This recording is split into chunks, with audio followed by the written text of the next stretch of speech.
Welcome back once again dear students. आज का दूसरा टॉपिक है एंडोस्पोर।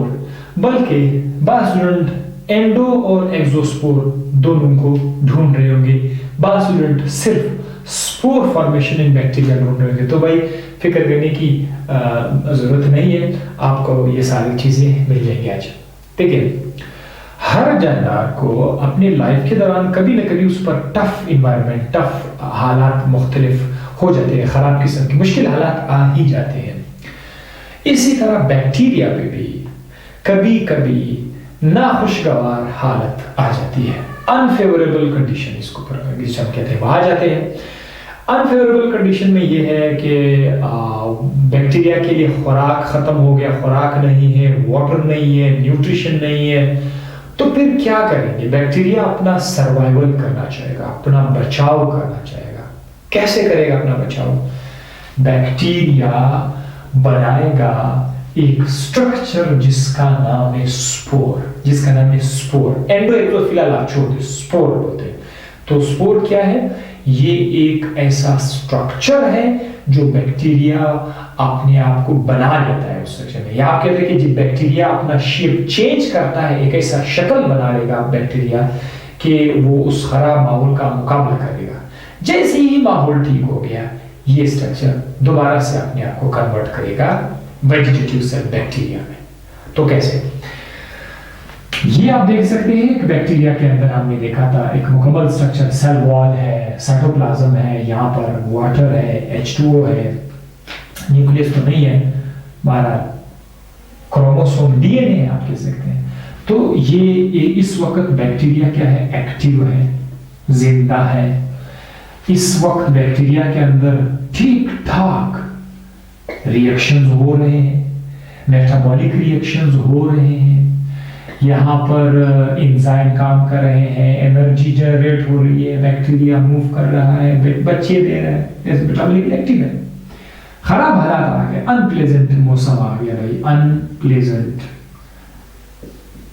कंडीशन आ गई। अनप्लेजेंट कंडीशन में बैक्टीरिया क्या करेगा? ये जो इसका क्रोमोसोम है, ये इस क्रोमोसोम, ये साइटोप्लाज्म, बहुत ज्यादा साइटोप्लाज्म, इसका एक छोटा सा हिस्सा जो साइटोप्लाज्म है वो कवर करेगा। इसके अंदर जो है क्रोमोसोम को इसके अंदर छुपाएगा, वन क्रोमोसोम इसके अंदर आ जाएगा। अब ये जो इलाका है, यहाँ पर मुख्तलिफ खास किस्म का प्रोटीन जो है, जैसे कि सेल वॉल के अंदर जो प्रोटीन हमने देखा था, उस तरह का कुछ प्रोटीन इसके आसपास ये जमा करेगा। ठीक है, थोड़ा सा थिक वॉल भी हो जाएगा, ऐसा थिक वॉल, राइट। ये प्रोटीन भी बड़ा स्पेशल किस्म का प्रोटीन है। यहाँ पर एक और प्रोटीन, वो हीट रेजिस्टेंट प्रोटीन है, उस पर हीट का असर भी नहीं होता। बड़ा स्पेशल प्रोटीन ये ले आता है अपने बॉडी के अंदर।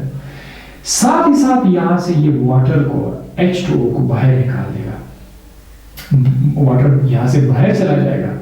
जब वाटर यहाँ से बाहर चला जाएगा तो इसके अंदर मेटाबॉलिक रिएक्शन स्टॉप हो जाएगा। होता है कि एंजाइम को वाटर चाहिए, मीडियम चाहिए तो उसमें रिएक्शन करने के लिए, तो जब वाटर निकल जाएगा इसमें रिएक्शंस बिल्कुल स्टॉप हो जाएंगे। अब ये जो स्ट्रक्चर आप देख रहे हैं, this is called as spore. वो लिखा हुआ है डोरमेंट, का मतलब क्या है कि नॉन रिएक्टिव है। ठीक है, इसमें एक्टिविटी नहीं है, ऐसे डोरमेंट, कोई रिएक्शन उसमें अब नहीं हो रहा। हीट रेजिस्टेंट, इस पर हीट का असर नहीं होगा, और साथ केमिकल, इस पर कोई केमिकल भी असर नहीं करेगा। ये हफ्ते तक पड़ा रहेगा या साल तक या सालों तक भी पड़ा रहेगा। जिस वक्त हालात ठीक हो गए तो ये दोबारा जर्मिनेट करेगा, रीएक्टिवेट हो जाएगा।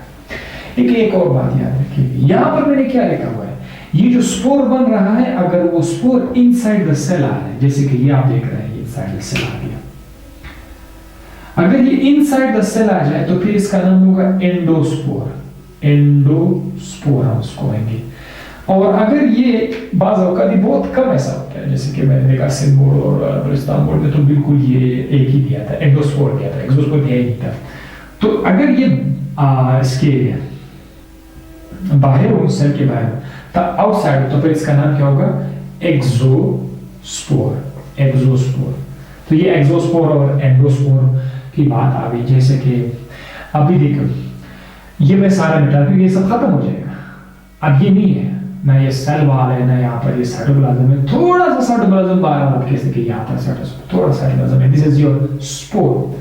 अब ये हालात ठीक हो जाएंगे, इसमें थोड़ा सा वाटर अंदर आकर के ये एक स्ट्रक्चर दोबारा से वापस क्या करेगा, वापस एक मुकम्मल बैक्टीरियल सेल बनाएगा। हम लोग बोलते हैं कि बैक्टीरिया ने अपने आप को दोबारा से रीजनरेट किया। याद तक हो गया, लेक्चर खत्म। मुझे